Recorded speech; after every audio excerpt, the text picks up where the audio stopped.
2014 2024 చిత్రపటాన్ని బట్టి గారు స్పష్టంగా చూపించిన పరిస్థితి మనకు కనపడ్డది.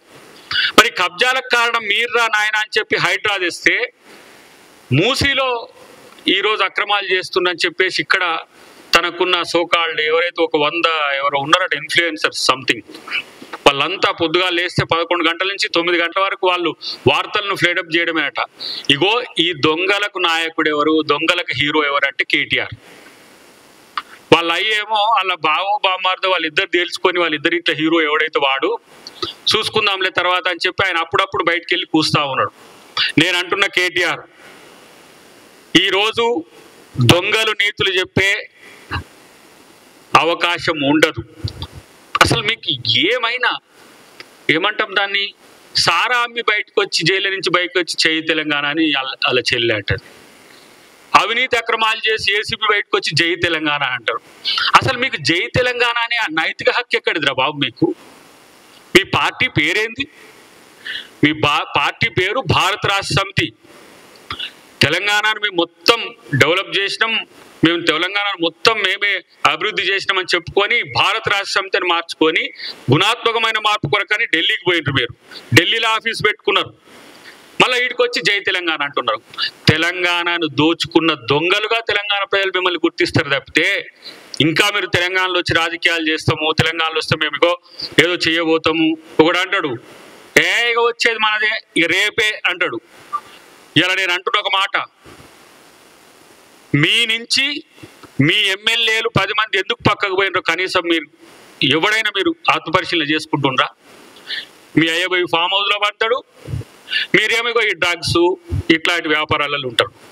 మీ వ్యాపార అభివృద్ధి కొరకు మీరు రాజకీయాలు చేస్తుంటే మీ ఎమ్మెల్యేలు మీతో ఎందుకు ఉండాలి? తెలంగాణ ప్రజలు మీ కొరకు ఎందుకు ఉండాలి?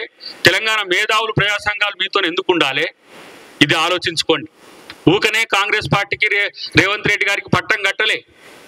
మీ యొక్క దొంగతనాలు, మీ యొక్క అక్రమాలు, మీ యొక్క దోపిడీలు, మీ యొక్క తెలంగాణ ప్రజల్ని వంచే తీరును బట్టే ఇలా కాంగ్రెస్ పార్టీకి అధికారం ఇచ్చింది. ఎందుకంటే తెలంగాణని ఇచ్చింది కాంగ్రెస్ పార్టీ అని నమ్మింది కాబట్టి. కేటీఆర్ ఇలా నీ 100 మందితోనో 100 మాగదులతోనో తీసుకొని సోషల్ మీడియాలో నాకు అనిపిస్తారే, మీరు 9 సంవత్సరాలు చేయలేని రుణమాఫీని 21,000 కోట్లు ఇప్పటికి మేము గ్రౌండ్ చేస్తే మీ అయ్యేలాగా పంజాబ్ రైతులకు ఇయ్యలే, కర్ణాటక రైతులకు ఇయ్యలే, మహారాష్ట్ర రైతులకు ఇయ్యలే, తెలంగాణ రైతులకు 21,000 కోట్లు ఇస్తే దరిద్రులారా కనీసం హర్షించే యొక్క నోరు లేకపోయా మీకు. మళ్ళీ పైగా రైతు రుణమాఫీ కాలే, రేవంత్ రెడ్డి ఊరికి పోయి అడుగుదాంపా, లేకపోతే ఆడికి పోయి అడుగుదాంపా, నీ సిరిసిల్ల పోయి అడుగుదాంపా, నీ సిద్దిపేట పోయి అడుగుదాంపా, ఒక 10-15 గొట్టాలను పెట్టుకుని అలకాడికి పోయి మీ టీఆర్ఎస్ వాళ్ళతో మాట్లాడిపించుకుంటూ కాలేదంటారు. మరి 21,000 కోట్లు ఎవరికి ఇచ్చిండ్రు? మీరు ఒప్పుకున్న రైతు బంధును మేము ఇచ్చినాం. మేము అనుకుంటున్న రైతు భరోసాని కష్టాలుగా పడి ఈరోజు రైతు భరోసాని ఇస్తున్న పరిస్థితి. 60,000 కోట్ల పైచిలకి ఇలా రైతు కమ్యూనిటీకి ఈ ఒక్క సంవత్సరంలో ఇచ్చిన పార్టీ ఇలా కాంగ్రెస్ పార్టీ, కాంగ్రెస్ ప్రభుత్వం. మేము నేనేంది ఫ్రీ బస్ ఇచ్చినామంటే లేదు ఆటో వాళ్ళకి నష్టమైంది అంటారు. ఆటోలు వేసుకొని తిరుగుతాడు కేటీఆర్. ఏది మొత్తం ఈవెంట్ మేనేజ్మెంట్ చెట్టు ముందు ఒక కెమెరా వెనుకొక కెమెరా పెట్టి. మీ పార్టీ పాలసీనా చెప్పండి, ఒక నిర్ణయం తీసుకోండి. మహిళలకు ఫ్రీ బస్ ఇవ్వడం అనేది మేము వ్యతిరేకిస్తున్నామని చెప్పి పార్టీ నిర్ణయంగా చెప్పండి. ఇలా మహాలక్ష్మి బస్సుల పేరు మీద పెద్ద ఎత్తున మహిళలకు ఇలా రవాణా సదుపాయం కలుపుతుంటే ఓర్వలేని పరిస్థితిలో మీరున్నారు. మేము ఉద్యోగాలు ఇస్తే ఒకడు అంటాడు, అరే మేము తయారు చేసినాయి, మేము నోటిఫికేషన్స్ ఇచ్చి మేము చేయబోయినాయి వీళ్ళు ఇచ్చారని అంటారు. ఇలా ఎన్ని టీచర్లకు సంబంధించి కానీ ఇతరత్ర గ్రూప్ 1 నుంచి గ్రూప్ 4 వరకు మేము ఎగ్జామ్స్ కండక్ట్ చేసినాం. కొత్త కమిషన్ ఏర్పాటు చేసి 56,000 పైచిలకి ఇలా ఉద్యోగాలు ఇస్తే ఉద్యోగాలు ఇవ్వండి ఒక్క సంవత్సరంలో. కాబట్టి ఇదంతా కూడా కేటీఆర్ ఏదో నాకు అనిపిస్తుంది, హీరో కావడానికి 0 పనులు చేస్తే హీరోలు కారురా నాయన, గుర్తుపెట్టుకో. మీ అయ్యకున్న పలుకుబడి పేరు మీద, మీ అయ్యకున్న పేరు మీద నిన్ను మంత్రిని చేసిండు, ఎమ్మెల్యేని చేసిండు, మీ చెల్లెను ఎంపీని చేసిండు, ఎమ్మెల్సీని చేసిండు, మీ బావగారిని ఆయన ఎమ్మెల్సీ కాకుండా మంత్రిని చేసిండు. కాంగ్రెస్ చేసింది మాతో కలిసి ఉన్నందుకు.